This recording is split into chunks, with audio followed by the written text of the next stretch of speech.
4 மாநிலங்களில் நடைபெற்ற இடைத்தேர்தலில் பாஜக மிகப்பெரிய சரிவை சந்தித்துள்ளது. இது பற்றி சனிக்கிழமை 28/6/2025 நாளிட்ட முரசொலி ஏட்டில் வெளியிட்டுள்ள தலையங்கத்தை இப்போது வாசிக்க கேட்கலாம். 4 மாநிலங்களில் நடைபெற்ற இடைத்தேர்தலில் பாஜக மிகப்பெரிய சரிவை சந்தித்துள்ளது. தேர்தல் நடந்த 5 தொகுதிகளில் ஒரே ஒரு தொகுதியில் மட்டுமே பாஜக வெற்றி பெற முடிந்தது. இது பாஜகவின் சரிந்து வரும் செல்வாக்கை சொல்கிறது. குஜராத், கேரளா, பஞ்சாப், மேற்கு வங்கம் ஆகிய 4 மாநிலங்களில் உள்ள 5 சட்டப்பேரவை தொகுதிகளுக்கு கடந்த ஜூன் 19 அன்று இடைத்தேர்தல் நடைபெற்றது. இதன் முடிவுகள் பாஜகவுக்கு மகிழ்ச்சி தருவதாக இல்லை. பாஜகவின் கோட்டை என்று சொல்லப்படும் குஜராத் மாநிலத்தில் காதி, விசவதார் என்ற 2 தொகுதிகளில் இடைத்தேர்தல் நடந்தது. இதில் விசவதார் தொகுதியை ஆம் ஆத்மி கட்சி கைப்பற்றியிருக்கிறது. காதி தொகுதியில் மட்டுமே பாஜகவால் வெற்றி பெற முடிந்தது. காதி தொகுதியில் பாஜக சார்பில் போட்டியிட்ட ராஜேந்திர குமார் தன்னை எதிர்த்து போட்டியிட்ட காங்கிரஸ் வேட்பாளரை விட 39,452 வாக்குகள் கூடுதலாக பெற்று வெற்றி பெற்றுள்ளார். காங்கிரஸ் கட்சியின் ரமேஷ் பாய் சாவ்தா 2ஆம் இடத்தையும், ஆம் ஆத்மி கட்சியின் சாவ்தா ஜெகதீஷ் பாய் கன்பத் பாய் 3ஆம் இடமும் பிடித்துள்ளனர். காதி தொகுதியின் வாக்கு எண்ணிக்கையை முதலிலிருந்தே சொல்லாமல் வைத்திருந்தது தேர்தல் ஆணையம். இதனை சந்தேகத்திற்குரியதாக எதிர்க்கட்சிகள் சொல்ல தொடங்கியுள்ளன. குஜராத்தின் மற்றொரு தொகுதியான விசவதாரில் ஆம் ஆத்மி கட்சி வெற்றி பெற்றுள்ளது.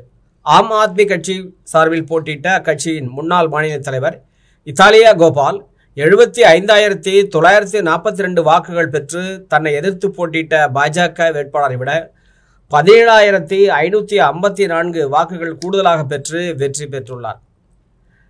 விசாவதர் தொகுதி எம்எல்ஏவாக இருந்த ஆம் ஆத்மி கட்சியை சேர்ந்த பூபேந்திர பாய் கந்துபாய் பயானி திடீரென பாஜக பக்கம் தாவிவிட்டார். பாஜகவின் அழுத்தம்தான் அதற்கு காரணம் என ஆம் ஆத்மி கட்சி குற்றம் சாட்டியது. பூபேந்திர பாய் பதவி விலகியதால் விசாவதார் சட்டமன்ற தொகுதி காலியானதாக அறிவிக்கப்பட்டது. இதையடுத்து இடைத்தேர்தலுக்கு ஏற்பாடுகள் செய்யப்பட்டன. பூபேந்திர பாய் தங்கள் பக்கம் வந்ததால் வெற்றி பெற்று விடுவோம் என்று பாஜக நம்பியது. ஆனால் பாஜக தோல்வியையே தழுவியது. இது பாஜகவுக்கு எதிர்பாராத தோல்வியாகும். 7 முறையாக குஜராத் மாநிலத்தில் ஆட்சியில் இருந்தாலும் 2007 முதல் இந்த விசாவதர் தொகுதியில் பாஜகவால் வெற்றி பெற முடியவில்லை. பாஜகவால் மக்கள் சலிப்படைந்து உள்ளனர் என்பதையே இது காட்டுகிறது என்று சொல்லியிருக்கிறார் ஆம் ஆத்மி கட்சி தலைவர் அரவிந்த் கெஜ்ரிவால். பஞ்சாப் மாநிலம் லூதியானா மேற்கு தொகுதிக்கு நடைபெற்ற இடைத்தேர்தலில் ஆம் ஆத்மி கட்சி வெற்றி பெற்றுள்ளது. ஆம் ஆத்மி வேட்பாளர் சஞ்சீவ் அரோரா 35,179 வாக்குகள் பெற்று வெற்றி பெற்றுள்ளார். 2வது இடத்தை பெற்றுள்ளது காங்கிரஸ் கட்சி. 3வது இடத்துக்கு தள்ளப்பட்டுள்ளது பாஜக. குஜராத் மாநிலத்தில் ஒரு தொகுதியிலும் பஞ்சாபில் ஒரு தொகுதியிலும் வென்றதை தங்களின் மாபெரும் வெற்றியாக அறிவித்துள்ளது ஆம் ஆத்மி கட்சி. கேரளாவின் நீலம்பூர் தொகுதியில் காங்கிரஸ் கட்சி வேட்பாளர் வெற்றி பெற்றுள்ளார். இங்கு மார்க்சிஸ்ட் கம்யூனிஸ்ட் கட்சி 2வது இடத்தை பெற்றது. 3வது இடத்துக்கு தள்ளப்பட்டுள்ளது பாஜக. காங்கிரஸ் வேட்பாளர் வாங்கிய வாக்குகள் 77,727. மார்க்சிஸ்ட் வேட்பாளர் பெற்ற வாக்குகள் 66,660. பாஜக வேட்பாளர் வாங்கிய வாக்குகள் 8,648. பாஜக டெபாசிட் இழந்துள்ளது கேரளத்தில். மேற்கு வங்கத்தின் காலிகஞ்ச் தொகுதி இடைத்தேர்தலில் திரிணாமுல் காங்கிரஸ் கட்சி வேட்பாளர் வெற்றி பெற்றுள்ளார். பாஜக வேட்பாளரை விட 50,000 வாக்குகள் அதிகம் பெற்றார் இவர்.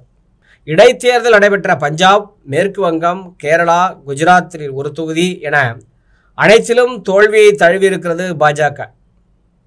காங்கிரஸ், ஆம் ஆத்மி, திரிணாமுல் காங்கிரஸ் ஆகிய பாஜகவுக்கு எதிரான கட்சிகள் தங்களது செல்வாக்கை மெய்ப்பிக்கும் தேர்தலாக இடைத்தேர்தல் முடிவுகள் அமைந்துள்ளன. நாடாளுமன்ற தேர்தலுக்கு பிறகு கடந்த ஆண்டு ஜூலை மாதம் 7 மாநிலங்களில் 13 சட்டமன்ற தொகுதிகளுக்கு நடைபெற்ற இடைத்தேர்தலில் 10 இடங்களை கைப்பற்றியது பாஜகவுக்கு எதிரான இந்தியா கூட்டணி. 2 இடங்களில்தான் பாஜகவால் வெல்ல முடிந்தது. ஒரு இடத்தில் சுயேட்சை வேட்பாளர் வெற்றி பெற்றார். தமிழ்நாட்டில் விக்கிரவாண்டி தொகுதியை திமுக கைப்பற்றியது. மேற்கு வங்காளத்தில் 4 தொகுதியையும் திரிணாமுல் காங்கிரஸ் கைப்பற்றியது. இமாச்சல பிரதேசத்தில் 2 தொகுதிகளை காங்கிரஸ் கட்சியும் 1 தொகுதியை பாஜகவும் கைப்பற்றியது. உத்தரகாண்ட் மாநிலத்தில் 2 தொகுதிகளையும் காங்கிரஸ் கட்சி கைப்பற்றியது. பஞ்சாபில் 1 தொகுதியை ஆம் ஆத்மி கட்சி கைப்பற்றியது. மத்திய பிரதேச மாநிலத்தில் 1 தொகுதியை பாஜக கைப்பற்றியது. பீகார் மாநிலத்தில் நடந்த இடைத்தேர்தலில் சுயேட்சை வேட்பாளர் வென்றார். மத்திய பிரதேசம் நீங்களாக மற்ற 6 மாநிலங்களிலும் பாஜக படுதோல்வி அடைந்தது. 2024 ஜூலை தேர்தல் முடிவும் 2025 ஜூன் தேர்தல் முடிவும் பாஜகவின் செல்வாக்கு சரிவதையே காட்டுகின்றன. இவ்வாறு முரசொலி ஏட்டின் தலையங்கம் குறிப்பிடுகிறது. நீங்கள் அறிவிச்சுடர் வலைக்காட்சிக்கு புதியவர் என்றால் சப்ஸ்கிரைப் பண்ணுங்க, லைக் பண்ணுங்க, ஷேர் பண்ணுங்க, கமெண்ட் பண்ணுங்க. நன்றி, வணக்கம்.